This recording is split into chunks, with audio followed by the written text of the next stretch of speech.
ओम श्री गणेशाय नमः। जय माता की मित्रों। ज्येष्ठ माह के शुक्ल पक्ष की अष्टमी तिथि को धूमावती जयंती के नाम से जाना जाता है। शिव जी की अर्धांगिनी देवी सती से 10 महाविद्याओं की उत्पत्ति हुई थी।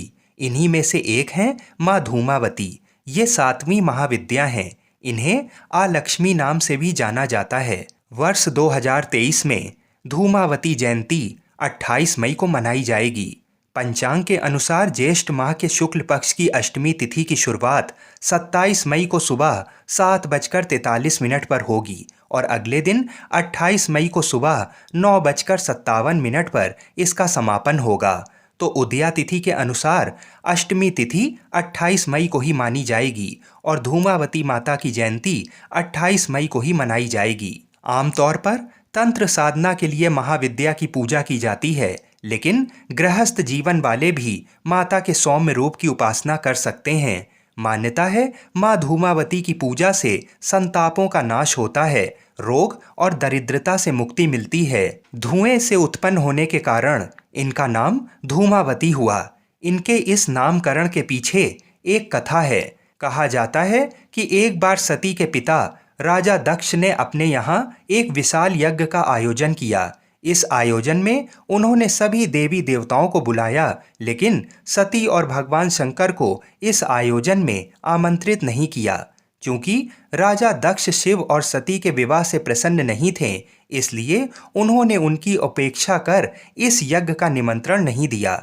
सती इससे अनजान थीं, लेकिन भगवान शिव इस बात को जानते थे।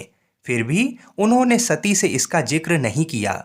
आखिरकार जब माता सती के कानों में इस आयोजन की बात पहुंची तो उन्हें एक बार तो बुरा लगा। फिर उन्होंने सोचा कि पिता के घर होने वाले आयोजन में पुत्री को निमंत्रण देने की आवश्यकता नहीं होती। पुत्री तो बिना निमंत्रण के भी पिता के घर जाने का अधिकार रखती है। यह सोचकर उन्होंने अपने मन की बात शिव जी से कही। भगवान शिव ने उन्हें समझाते हुए कहा कि विवाह के पश्चात पुत्री को अपने पिता के घर भी बिना निमंत्रण के नहीं जाना चाहिए। लेकिन सती शिव जी के तर्कों से सहमत नहीं हुई और उन्होंने अपने पिता के घर जाने का निश्चय कर लिया। लेकिन वहां जाकर वे अपने पिता के तिरस्कारपूर्ण व्यवहार से दुखी होकर यज्ञ की अग्नि में जलकर भस्म हो गईं। उनके जलने पर जो धुआं निकला, उससे ही माता धूमावती का जन्म हुआ। पुराणों के अनुसार माता धूमावती के जन्म के संबंध में एक अन्य कथा भी है। एक बार माता पार्वती को बहुत तेज भूख लगी। उस समय कैलाश पर खाने के लिए कुछ भी नहीं था। वे भगवान शिव के पास भोजन की व्यवस्था करवाने के लिए गईं, लेकिन शंकर जी समाधि में लीन थे। उनके बार बार आग्रह करने पर भी जब उनकी समाधि नहीं टूटी तो उन्होंने भूख से व्याकुल होकर भगवान शंकर को ही भोजन के रूप में निगल लिया। इससे उनकी भूख तो शांत हो गई, लेकिन भगवान शंकर के कंठ में विष होने के कारण माता पार्वती के मुंह से धुआं निकलने लगा और विष के प्रभाव से उनका शरीर जर्जर और विकृत होने लगा। तब भगवान शिव माता पार्वती के शरीर से बाहर निकल आए और उनके इस रूप को देखकर कहा कि आज से तुम देवी धूमावती के रूप में पूजी जाओगी। अपनी भूख को शांत करने के लिए तुमने अपने पति को ही निगल लिया, इसलिए तुम्हारे इस रूप को विधवा होने का श्राप मिलेगा। ऐसा कहा जाता है कि इस श्राप के कारण ही माता धूमावती की पूजा विवाहित महिलाएं नहीं करती हैं।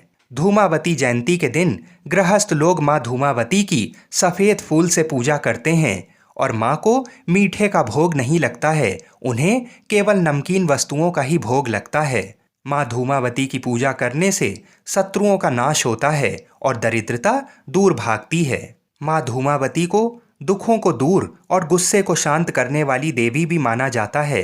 पुराणों के मुताबिक उनके बराबर शक्ति कोई दूसरी नहीं है। दुख तकलीफों से बचने के लिए माँ धूमावती की पूजा की जाती है। जो भी भक्त श्रद्धा पूर्वक माँ की पूजा करता है, उन पर माँ की कृपा बरसती है। ऐसी मान्यता है कि बिना गुरु के आदेश के माँ धूमावती की पूजा नहीं करनी चाहिए। गुरु के आदेश के बाद ही माता धूमावती की पूजा करनी चाहिए। अगर आपके पास गुरु नहीं है तो भगवान शिव को गुरु मानकर ये पूजा की जा सकती है।